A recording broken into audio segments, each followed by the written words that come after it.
कार्तिक महीने की देवउठनी एकादशी को नींद से जागने के बाद भगवान विष्णु जी सबसे पहले तुलसी माता जी से विवाह करते हैं। भगवान विष्णु जी को तुलसी बहुत ही ज्यादा प्रिय है और केवल तुलसी माता ही अर्पित करके श्री हरि भगवान जी को प्रसन्न किया जा सकता है। जो लोग पूरे मन और इच्छा कामना के लिए भगवान विष्णु जी के ये रूप माने जाने वाले शालिग्राम जी और तुलसी माता जी का विवाह संपन्न कराते हैं, उनको सदैव ही वैवाहिक सुख मिलता है। क्या आप लोग जानते हैं कि इस जन्म में तुलसी माता का पौधा अपने पिछले जन्म में एक कन्या थी और वह राक्षस कुल में जन्मी हुई थी? अगर आप लोग ऐसा नहीं जानते तो इस वीडियो के माध्यम से आपको पूरी जानकारी देंगे तथा भगवान विष्णु जी के शालिग्राम रूप की भी विस्तार से कहानी बताएंगे। कैसे माता तुलसी जी का विवाह हुआ, विष्णु जी ने क्यों शालिग्राम रूप में अवतार लिया, किसने विष्णु जी को श्राप दिया, माता तुलसी का जन्म किस पुण्य के कारण हुआ और पिछले जन्म में राक्षस कुल में जन्मी कन्या इस जन्म में पूजनीय तुलसी माता के पौधे के रूप में कैसे आई, पिछले जन्म में राक्षस कुल में जन्मी कन्या का नाम क्या था और किस प्रकार उनको वरदान मिला। चलिए इस वीडियो में अब आपको इन सभी प्रश्नों के उत्तर मिलेंगे और बिना कोई टाइम वेस्ट किए इस वीडियो को स्टार्ट करते हैं। तुलसी माता अपने पूर्व जन्म में एक कन्या थी जिसका नाम वृंदा था और वह राक्षस कुल में जन्मी थी। इस बच्ची ने बचपन से ही भगवान विष्णु जी की परम भक्ति करी और उनकी पूजा अर्चना करती रहती थी। फिर जब वो बड़ी हुई तो वृंदा का विवाह समुद्र मंथन से उत्पन्न हुए जलंधर नाम के राक्षस से कर दिया गया। वृंदा भगवान विष्णु की परम भक्त होने के साथ साथ एक पतिव्रता स्त्री भी थी, जिसके कारण उसका पति जलंधर और भी शक्तिशाली हो गया था।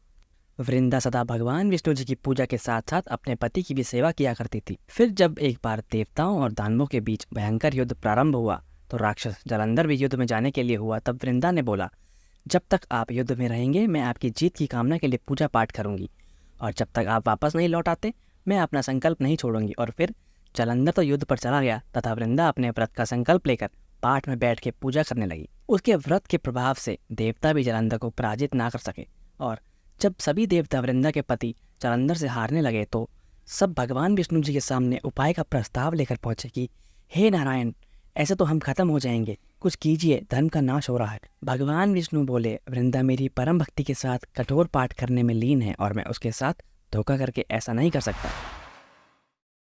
देवता बोले, प्रभु कोई और उपाय हो तो बताइए और इसका हल निकालिए। इस पर विष्णु जी ने जलंधर का रूप धारण करते हुए वृंदा के समक्ष उपस्थित हो गए और वृंदा अपने पति को सामने देख उठी और जैसे ही वृंदा पाठ से उठी तो उसका संकल्प टूट गया और वहां जलंधर भी देवताओं से पराजित होने के साथ साथ उसकी मृत्यु भी कर दी गई। इस पर जब वृंदा को भगवान विष्णु के इस मायाजाल का पता लगा तो उसने भगवान विष्णु जी की ओर देखने लगी और जैसे ही विष्णु जी अपने असली रूप में आए तो वृंदा ने क्रोध में आके उनको श्राप दे दिया कि हे विष्णु भगवान, आप पत्थर के हो जाओ और आपको भी अपनी पत्नी से अलग होना पड़ेगा और उनका वियोग सहना पड़ेगा।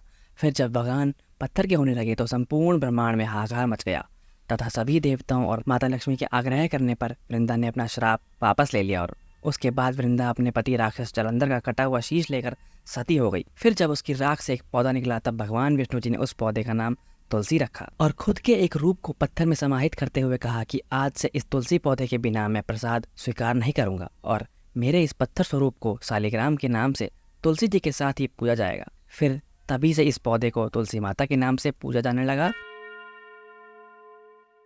कन्या वृंदा को दिए एक आशीर्वाद तथा वरदान के अनुसार भगवान विष्णु जी ने वृंदा से विवाह करने के लिए अपने एक अवतार शालिग्राम रूप में जन्म लिया। प्रबोधिनी एकादशी के दिन भगवान विष्णु ने शालिग्राम के अवतार में वृंदा नामक माता तुलसी रूपी पौधे से विवाह किया था।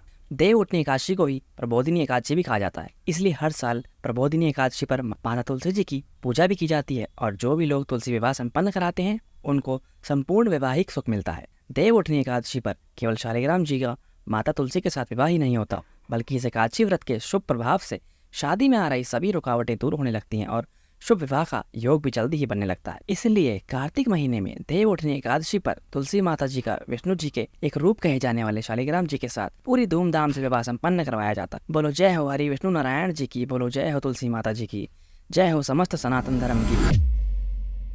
हिंदू धर्म में माना गया है कि हर घर में तुलसी का पौधा लगाना शुभ माना जाता है और घर में लगा हरा भरा तुलसी का पौधा परिवार में धन दौलत और सुख समृद्धि के साथ अपार खुशियां लेकर आता है। इसीलिए अपने घर और जीवन में तुलसी माता को अवश्य स्थान दीजिए और सच्चे मन तथा पवित्र भाव से रोजाना सुबह स्नान करके माता तुलसी और शालिग्राम जी की पूजा करने के साथ साथ घी का दीपक भी अवश्य लगाना चाहिए। परंतु ज्योतिष शास्त्र के मुताबिक रविवार के दिन तुलसी पौधे के समक्ष दीपक लगाने की भी मनाही होती है और ऐसा माना जाता है कि रविवार के दिन तुलसी पूजन भी नहीं करना चाहिए। रविवार के दिन आपको तुलसी के पौधे का स्पर्श भी नहीं करना चाहिए। एकादशी पर तुलसी पूजन का विशेष महत्व होता है और इस दिन किया हुआ पूजन और व्रत कभी खाली नहीं जाता तथा शुभ फलदायक होता है अवश्य हमारे जीवन में। जय हो तुलसी माता की।